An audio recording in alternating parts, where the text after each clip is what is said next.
I actually had one day where I went to ring up a guy from the footy club, and his mum answered the phone. And I suddenly realised I only knew him as the missile merchant from Marrakesh, and thought, geez, I better hang up here because I don't know his actual name. I'll go and look it up. This is Legends with Bevo, thanks to Anytime Fitness Glenelg and Glenelg Electrical Services. This episode of Legends with Bevo is proudly sponsored by Kookaburra Homes.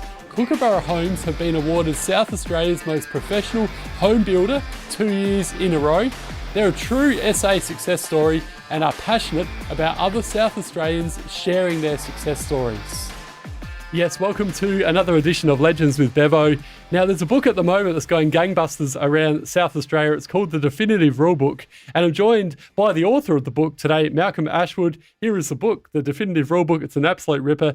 But Malcolm, you'll tell us all about it. Malcolm, great to have you on the show. Thanks, Bevan, and thanks for the opportunity to have a chat. Yeah, it's a book. What happened is I helped run Adelaide Uni Footy Club's past players, and we had an event in Melbourne. We ran functions in Melbourne and Sydney, and John Harms was the guest speaker. John Harms is the main operator of the Footy Almanac site, and he asked me to write a game report on that day. It was Crows and Western Bulldogs, so I did that for a while with doing game reports. Still writing SANFL reports as well, but then I discovered really my real passion was interviewing individuals, finding about their life, and there's a story in every single person. I think that's a really important point. A lot of things when I started this, what really struck me was how many people have been through tragedy. Ross Dillon's father died when he was 16, went to fix a drill on Christmas Day and electrocuted himself. Bruce Winter never met his mother, his actual mother. She died in Papua New Guinea, went to just cut herself and died of septicemia. So there's that. David Wilde lost his wife to cancer. There's lots of areas in there. Chris Grigg with motor neuron. Yeah, that's so sad. We were speaking about that off air. I've actually interviewed Mitch before, and one of the most loveliest guys that you could meet. Pretty tough on the field when we run into him, but his dad, Chris, as you mentioned, he's a really good fella, and been involved with the Atherton Football Club for a number of years. And you're right, it's just such a tragedy what's happening there. And you actually saw Chris recently. How's it going? Yeah. Look, I've known Chris since 1981, so we go back a long way. He's a person I have just immense respect for. He's a quality individual. Him and his lovely wife Sam are fantastic. And look, it's heartbreaking. The deterioration's gradual. Chris is still moving. His speech is deteriorating, and Sam helped with a bit of interpreting. But the longer I stayed for probably an hour and a half chatting, the more I actually picked up. He's fighting. He's fighting hard. And look, Neil Danaher, how he's lasted so long is quite staggering. It's amazing. Yeah. We're doing the article on Chris and that, doing the research. 2 people die in Australia every day, and 2 people are diagnosed with motor neuron disease every day in Australia. And I think that was really quite hidden in society until a high-profile person in Neil Danaher got it and has really created an awareness. And Neil is just remarkable. He not only what he goes through himself and the fundraising and all that, which is staggering there, but his support of everybody else is just amazing. Nord, we lost Damien Lane to the insidious disease. He's about 15 months ago now, a bit longer. And his support to Damien and that was quite incredible as well. He's a remarkable man.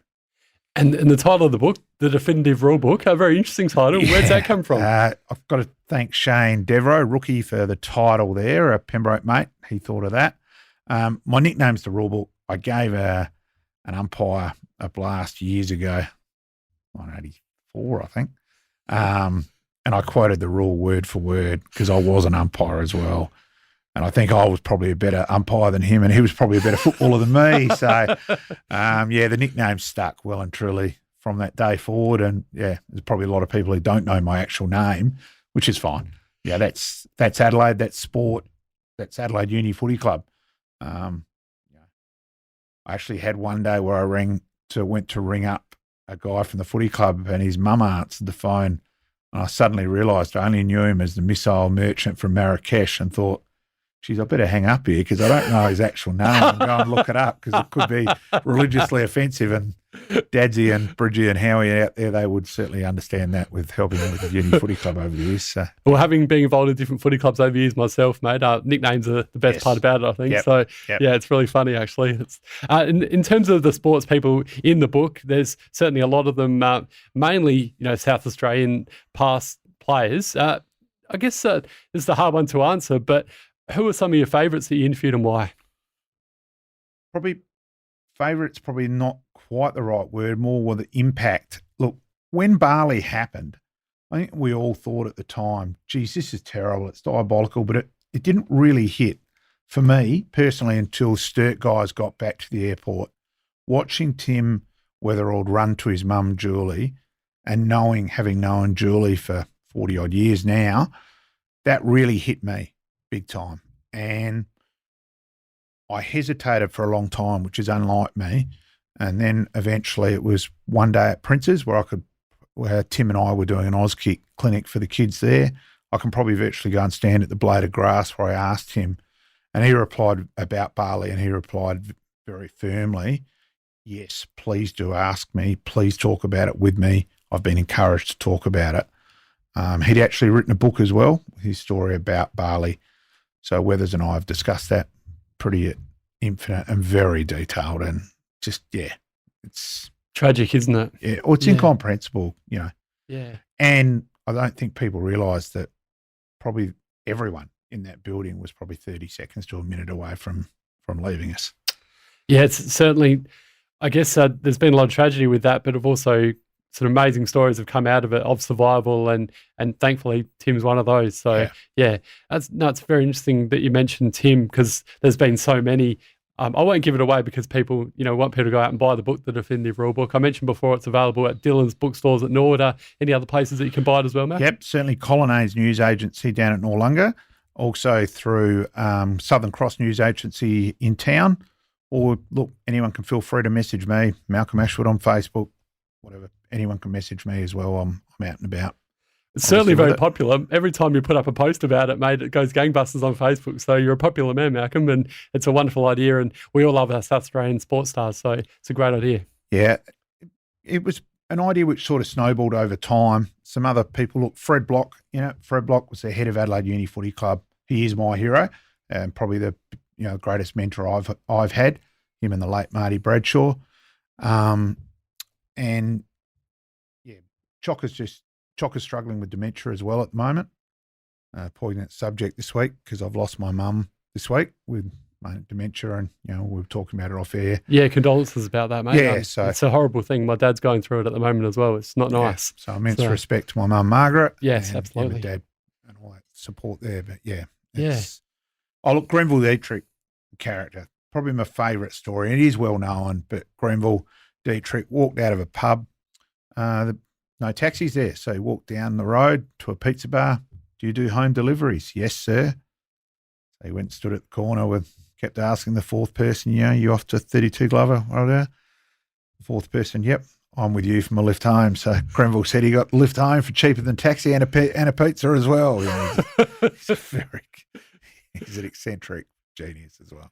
Yeah, one thing I sort of love about Legends with Bevo is just being able to speak to amazing people, not only, big name people, but just people that have amazing stories. And you mentioned at the start, I couldn't agree with you more. It's really interesting that everyone has a story, and we love hearing people's stories, Malcolm. And so what sort of gives you the passion, and what do you enjoy most about interviewing these great sports stars? I think just finding out things that we didn't know. And look, Rick Neagle was a classic.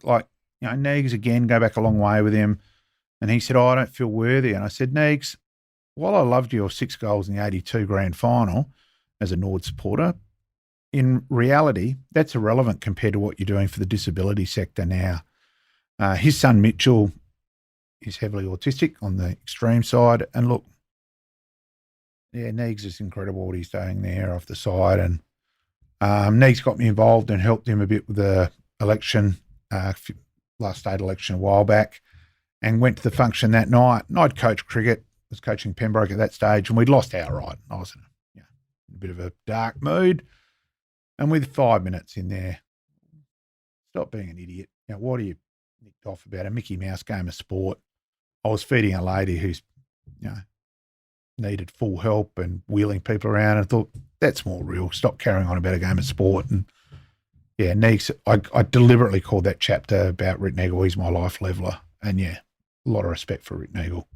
Wonderful. And your love for Nord, you're wearing the Nord gear there. Where's that come about? And it's interesting because I'm a big Port supporter and we've got a pretty big rivalry with the old Nord. Yes. Magpies go back a long time. Talk about your involvement with Nord. You're still involved with the club, I believe, now. Is that correct? Yeah, still involved a bit. Probably not quite as much as I was, but I'm on the past players committee. While I didn't play for Nord, help out, a bit of an organiser, let's be honest. As we know, most people are followers, not too many are organisers. So give a hand with membership and that side of things as well. Look, one other story where Alan Stringer is in the book, and that was quite deliberate in terms of Alan is the only person I did not know before I wrote the book.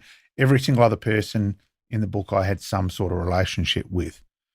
And Alan was deliberate in that way because the article is mainly about depression, and I didn't want any perceived bias, and I didn't want any fun stories in there. I wanted it to be about Alan and about depression and that. So, hopefully there's that side of it is an important thing for mental health. And that, look, David Payne, Payne struggled with alcoholism. I wrote about that, and I thought there's one thing about me, I'll always be honest. I hate crap in terms of that way. It would have been hypocritical if I didn't write about myself. I've had my own struggles in that way. I'm now 8 years since I've had a drink, so congratulations. Apologies to the pubs and clubs who've gone bankrupt without my support. But so Payne and I have got a link there, and Payne came and spoke at the book launch, and I think there is a connection between David and I where probably we go a bit forward. We can probably confide in each other a bit, and that way. So yeah, you could have heard a pin drop where Payne was speaking last Thursday night. Yeah, it's certainly another one I'd love to get on Legends with Bevo for a chat, that's for sure. And you mentioned Strings. Couldn't beat a nicer bloke, Malcolm, for an ex-Bays mongrel that he was back in the day. Oh, look, and it was a classic sporting person. Yeah, hadn't met him. We met up, and within 5 minutes we're talking away like you would have thought we'd known each other for 20 years, which is that's wonderful. Classic of sport. But yeah. And what a way to kick off the SANFL season. We mentioned before the Port Nord rivalry. It's very interesting because last year we didn't have Port and the Crows in the SANFL, and a lot of people are not too happy about them being back in the SANFL again. I'm one of those. Oh, you're one of those. Yeah. Okay, interesting, because it's, sort of hear people say they love it, other people hate it, and you talk to the players, and I've spoken to a couple of Bays boys in recent times, and the actual backmen, and they love playing against like your Port Adelaide and Crows listed AFL players because they're playing against the best, and it makes them play better and gives them the real opportunity. But while there's that side of it, and I don't blame either AFL club for it, in reality you've got 8 teams trying to win the premiership, 2 teams where they're quite correctly their main priority is development. Now let's use Port Adelaide as an example. So you could have young Hayes rucking in SA at a game and Lysett playing in that SANFL game as well. Now for Port to win that game, Lysett goes on the ball. But no, they want Hayes to learn and that. And there's nothing wrong with the AFL sides doing that, but I just think there must be a national reserves comp. I've felt that way for years. It was going to happen a few years ago. Teams were actually told to prepare for it. AFL teams were all prepared.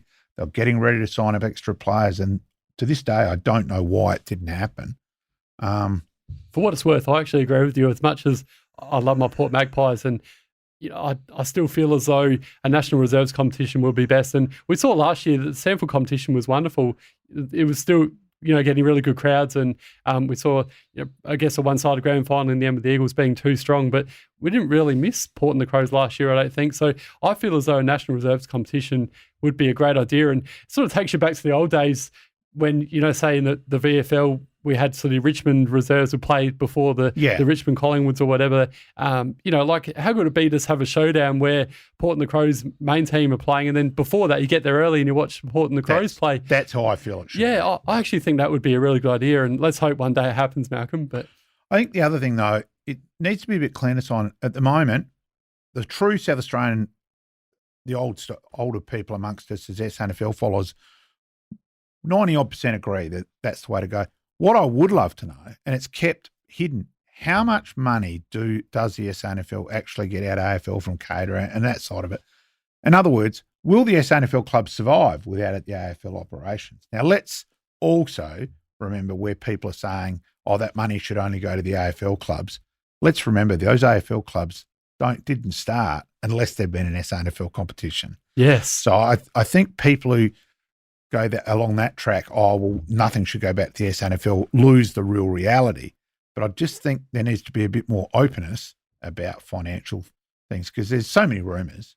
You're right. It needs to be. Yeah, I'd put it on the table and, tell the truth. I totally agree. And before I let you go, another topic that's been very hotly discussed in recent times has been this year's Tokyo Olympics. And 80% of Japanese locals actually don't want the Olympics to go ahead, which is quite staggering. And we're hearing all sorts of things where there's going to be no crowds, there's no chanting, clapping. It's sort of becoming a bit of a farce. I don't understand why they can't just have it with 10% capacity, at least some sort of atmosphere. What's your take on it? Again, that's our thoughts as sports people. Now, let's remember, they're getting this advice from top medical bit. Like, I find it amusing where people come in and they bag the premiers, Dan Andrews and that and all that. Let's remember, though, they're actually getting the advice from top medicals. They're not making that decision. So at the moment, I think this pandemic is way more important than sport. I think South Australia have made the right decision not to go to South Africa. Yes, we all love our sport, but let's remember, at the moment, there's thousands of people dying every day around the world without this. I think that's a tad more important than sport, let alone. And we're sports so you're nuts. suggesting postpone it again? I think so.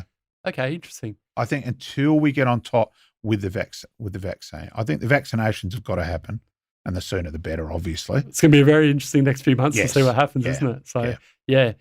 Well, Malcolm Ashwood, thanks so much for joining us today on Legends with Bevo, mate. Well done on the book, The Definitive Rulebook. As I mentioned before, it's a great book. Go out and buy yourself a copy. I can't wait to have a read, so thanks for providing that to me today, mate. And look forward to seeing what's going to be happening in the future with yourself in terms of being an author and the rest of your life, mate. Keep up the great work. Greatly appreciated, and thanks for your support.